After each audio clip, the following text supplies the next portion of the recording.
Libya's governing National Transitional Council, or NTC, came to power after overthrowing Gaddafi, promising a brighter future for Libya, where respect for human rights and the rule of law would be paramount. But 1 year on, the NTC stands accused of failing to tackle what Amnesty International has described as the widespread use of torture by armed militia groups, many of whom were fighters against Gaddafi. As Libya prepares to hold its first democratic elections of the post-Gaddafi era in June, Amnesty's findings call into question whether the country's wounds from its bitter fighting have healed. It's alleged that prisoners, many of whom were Gaddafi loyalists, have been subjected to torture while in custody. There have also been allegations of extrajudicial killings. Amnesty accuses the Libyan authorities of being unable or unwilling to tackle the abuses. I spoke with Donatella Rivera, the author of Amnesty International's damning report on human rights in Libya. I began by asking her what she'd found. Two main areas of concern are the widespread torture and ill treatment of detainees who are being held by these militias in centers which are authorized and outside the control of the central authorities all over the country. Detainees are being routinely tortured. In several cases, torture has resulted in the death of the detainees. The authorities have not investigated any of these cases, including previous cases that Amnesty International has been bringing to their attention over a period of many months. As well, we remain concerned about cases that we've investigated of revenge attacks by militias in different parts of the country against individuals, families, and entire communities in some cases who have been forcibly displaced and had their homes looted and burned down. In one or two cases, we're talking about entire villages, entire towns. You talk about it being widespread there. Is there any sense of how widespread it is? Just give us a sense of the scale of what you found. I visited 11 detention centers, and in 10 of those, torture was widespread. That is to say that most of the detainees in those detention centers had been tortured, either in that particular place or in the places where they were held before, in the headquarters of the various militias.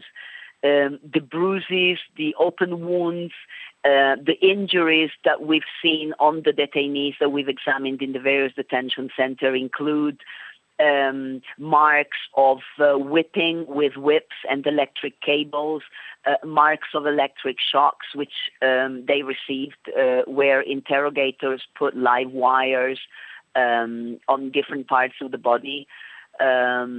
People were beaten with metal chains and iron bars, which caused open wounds. In some cases, detainees had their nails pulled off. About a dozen of cases of death under torture that have occurred in the last few months, including 2 in January. We have been putting our concerns to the National Transitional Council on many occasions since May of last year, so over a period of many months. And again, on this occasion, we met with the general prosecutor, and we have not been able to obtain any information from them about any single investigations. The fact that the authorities are looking the other ways and not holding accountable the militias that are carrying out these abuses is contributing to a large extent to the fact that the militias behave as if they were above the law, because quite frankly, they are above the law as of now. I put Amnesty's allegations to Guillaume Boucleb. He's a spokesperson for the Libyan embassy in London. I began by asking him if the NTC had successfully established the rule of law in post-Gaddafi Libya. Not yet. I can't say this, but this is the ambition. You see, during Gaddafi era, we missed the rule of law. We just had Gaddafi and his cronies and his intelligence ruling over us, taking our lives from us. And just we being there, you see, like subjects, not citizens. Now the aim and the ambition is for the Libyan people to regain what they lost for the last 40 years and to start again. Do you think the NTC has control over the population of Libya and particular armed groups that are operating within the country? I believe the Libyan people, they are behind the NTC because the NTC existed in a time when there is nothing in Libya apart from Gaddafi. Without the NTC, we are not in that position we are in here. It's the NTC who worked hard for us to get rid of Gaddafi. The majority of the Libyan people are behind the NTC. Amnesty International has published a quite damning report saying it has uncovered evidence of systematic torture being used by militias operating in the country.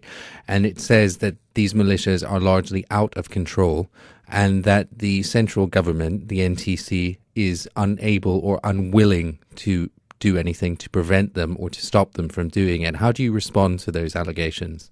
It's really very upsetting report, very upsetting condemnation. I personally condemn this practice as a torture thing.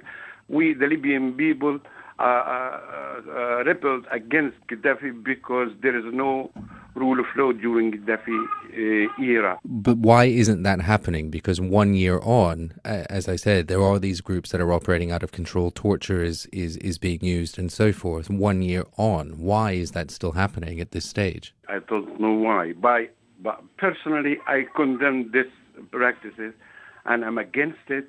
I suffered during Gaddafi time. I spent 10 years in prison without anything, just been taken and put in prison and been tortured, and I'm 100% against that.